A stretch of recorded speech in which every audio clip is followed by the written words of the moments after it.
sahabat Nabi yang akan kita pelajari dan teladani sikapnya, yaitu ada Abu Bakar As-Siddiq, Umar bin Khattab, Utsman bin Affan, dan Ali bin Abi Thalib.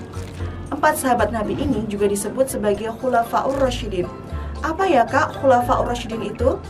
Khulafaur Rasyidin berasal dari bahasa Arab yang diperoleh dari 2 kata, yakni khulafa yang artinya para khalifah ataupun pemimpin, dan ar-rasyidin yang artinya yang mendapatkan petunjuk. Sehingga khulafaur rasyidin adalah para khalifah ataupun para pemimpin yang memperoleh petunjuk. Ketika Islam makin kuat di tanah Arab, Rasulullah Shallallahu Alaihi Wasallam menjadi pemimpin utamanya. Rasulullah menyelenggarakan tugas sebagai kepala negara, kepala pemerintahan, dan bahkan menjadi pemimpin umat secara umum. Tetapi setelah Rasulullah Shallallahu Alaihi Wasallam wafat, beliau menyerahkan kepemimpinan kepada Khulafaur Rasyidin.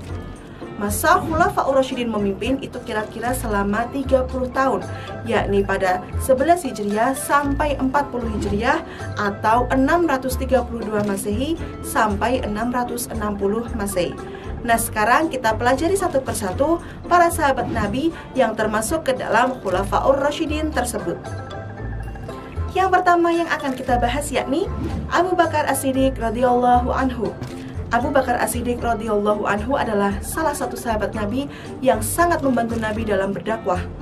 Abu Bakar mempunyai nama asli yakni Abdullah dan beliau adalah putra dari Abu Quhafah. Abu Bakar juga termasuk dalam golongan As-Sabiqunal Awalun, atau yang artinya golongan orang yang pertama kali masuk Islam. Golongan ini masuk Islam pada awal kenabian Nabi Muhammad atau pada awal abad ke-7.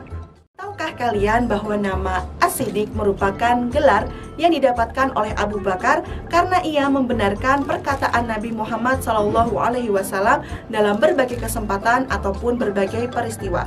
Terlebih lagi pada peristiwa Isra Mi'raj yang telah dilalui oleh Nabi Muhammad SAW. Sebelum masuk Islam dan menjadi khalifah pertama, Abu Bakar As-Siddiq radhiyallahu anhu merupakan saudagar yang sangat sukses. Tetapi setelah ia beriman kepada Allah dan Rasul-Nya, ia tak segan-segan untuk membelanjakan seluruh hartanya dalam membantu Nabi Muhammad untuk menyebarkan agama Islam. Setelah mengetahui Nabi Muhammad menerima wahyu dari Allah, ia juga tak segan-segan untuk menghabiskan hartanya dalam bersedekah, kemudian membebaskan budak, dan membantu penyebaran agama Islam. Abu Bakar As-Siddiq radhiyallahu anhu terkenal sebagai orang yang baik, lembut hatinya, gemar menolong, dan suka memberi maaf. Meskipun demikian, Abu Bakar As-Siddiq radhiyallahu anhu tetap bersikap tegas. Saat menjadi khalifah, Abu Bakar As-Siddiq radhiyallahu anhu tidak segan-segan mengambil tindakan tegas bagi umat Islam yang melanggar syariat agama atau kepada siapa saja yang berniat untuk merobohkan hukum Islam. Demi ketenteraman dan kesejahteraan rakyatnya, beliau mendirikan Baitul Mal, suatu lembaga keuangan yang mengurusi kas dan sumber keuangan negara. Dari sini, apa saja sikap dan perilaku dari Abu Bakar As-Siddiq radhiyallahu anhu yang bisa kita ambil menjadi teladan?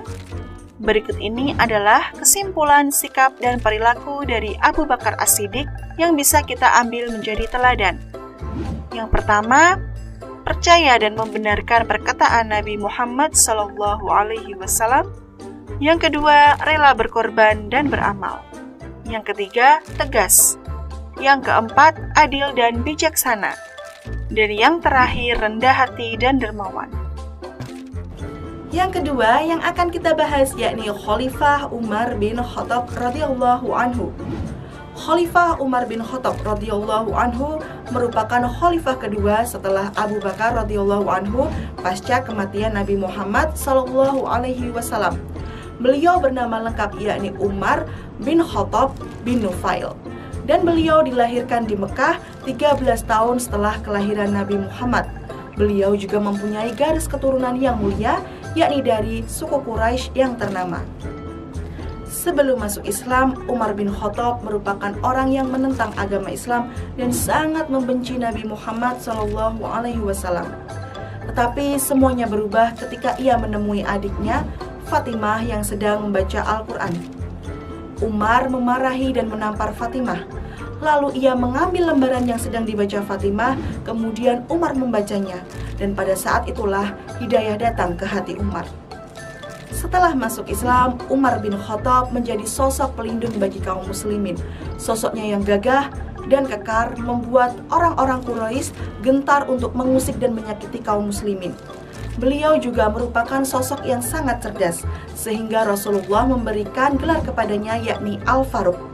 Alasan diberikan gelar Al-Faruq karena Umar bin Khattab merupakan sosok yang cerdas dan mampu membedakan yang hak atau yang benar dan yang batil atau yang tidak benar.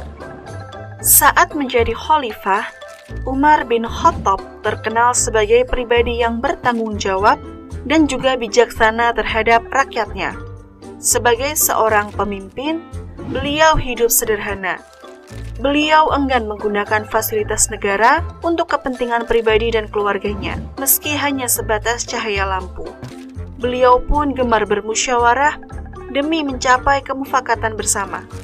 Banyak hal-hal yang sudah dilakukan oleh Umar bin Khattab saat kepemimpinannya, seperti kemajuan peradaban Islam, membuat sistem tata negara, hingga pengembangan ilmu pengetahuan. Kesimpulan tentang keteladanan Umar bin Khattab yang bisa kita ambil adalah: yang pertama, pemberani.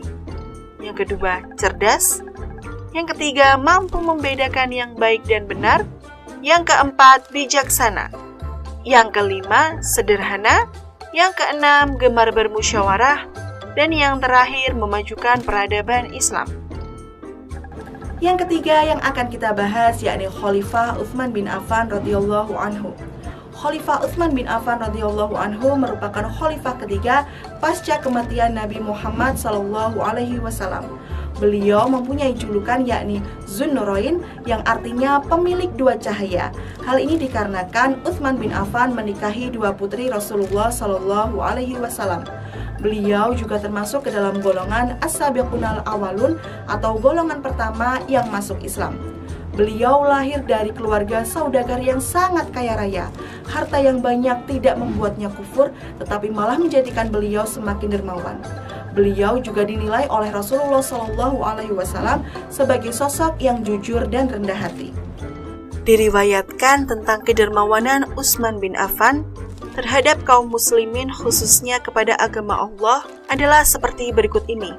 Ketika kaum muslimin hijrah dari Mekah ke Madinah, mereka dihadapkan pada masalah kesulitan air, di mana di Madinah ada sebuah sumur, tapi sumur itu milik seorang Yahudi dan sengaja airnya diperdagangkan.